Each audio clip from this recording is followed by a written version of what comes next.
Krishna stole butter, danced with 16,000 women, told his best friend to commit mass murder, and then showed him the face of God. He's either the most confusing deity in mythology or the most psychologically sophisticated being who ever lived. In the next 11 minutes, I'll show you he's the second one. Because Krishna isn't playing different roles at random. He's demonstrating 5 psychological frameworks that modern therapy is still trying to catch up to. A butter thief. A dancer. A therapist.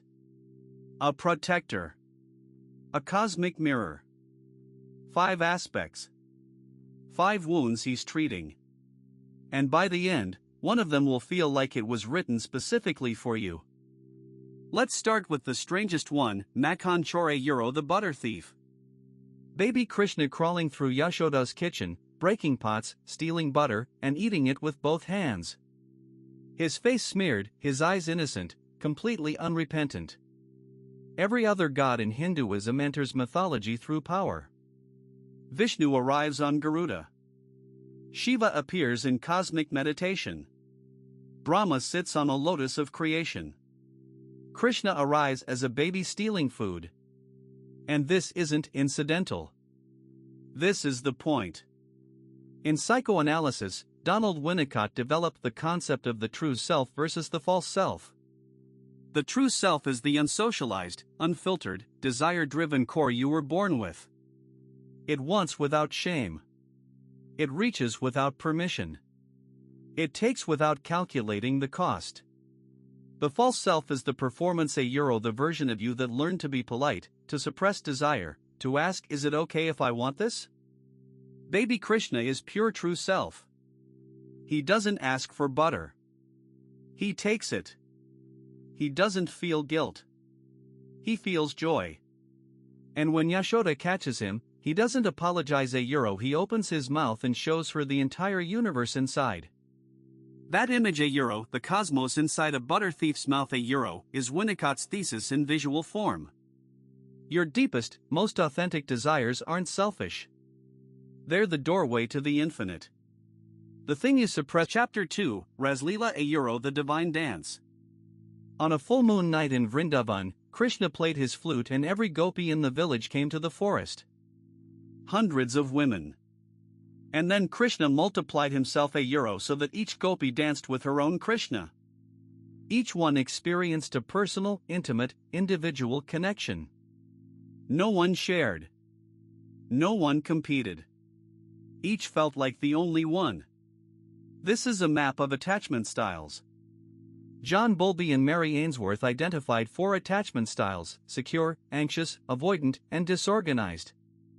Most human relationships fail because people with different attachment styles clash. The anxious partner chases, the avoidant pulls away, and both feel unloved. Krishna's Rasleela is the demonstration of perfectly secure attachment. He mirrors each gopi's need individually. The one who needs closeness gets closeness. The one who needs playfulness gets playfulness. The one who needs words gets words. He adapts to each person without losing himself. That's the definition of a secure base. Ainsworth's term for the relationship that makes you feel safe enough to be yourself. But here's where it gets deeper. In the middle of the dance, Krishna disappears. He vanishes and every gopi panics. They search desperately. They call his name. They fall apart. Why does he leave? Because secure attachment isn't about being always. Chapter 3, the Gita. The longest therapy session ever recorded. We covered Arjuna's panic attack in the companion short. But the Gita deserves the long-form treatment because what Krishna does over 18 chapters is not give advice. He conducts a systematic cognitive restructuring. Aaron Beck, the founder of cognitive behavioral therapy, identified several common cognitive distortions patterns of thinking that feel true but aren't. Catastrophizing, black and white thinking, personalization, emotional reasoning. Arjuna has all of them.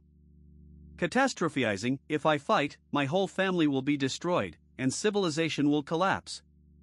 Krishna reframes, civilizations rise and fall regardless. Your job isn't to prevent change it's to act rightly within it. Personalization, I will be the one who kills my grandfather. Krishna reframes, you're not the doer. You're the instrument. Detach from the illusion that you control outcomes. Emotional reasoning, I feel terrible about this, therefore it must be wrong. Krishna reframes, your feelings are real but they're not evidence. Duty exists independent of comfort. Black and white thinking, either I fight and become a murderer, or I don't fight and everything falls apart. Krishna reframes, there's a third option, fight without attachment to the outcome. Act from dharma, not from desire or fear.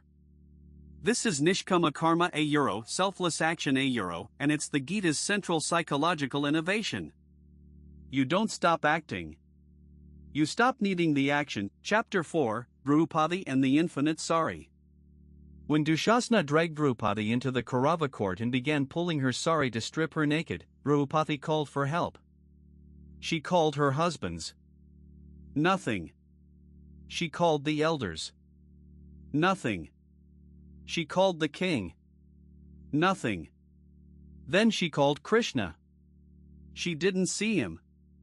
He wasn't in the court. He was in Dwarka, miles away. But when she called, the sari became infinite. Every yard Dushasana pulled, another appeared. He pulled until his arms gave out. The fabric never ended. Now here's the psychological depth most people miss. Krishna didn't stop Dushasana. He didn't kill the attackers. He didn't burst into the court and rescue her. He simply made sure the violation could not be completed.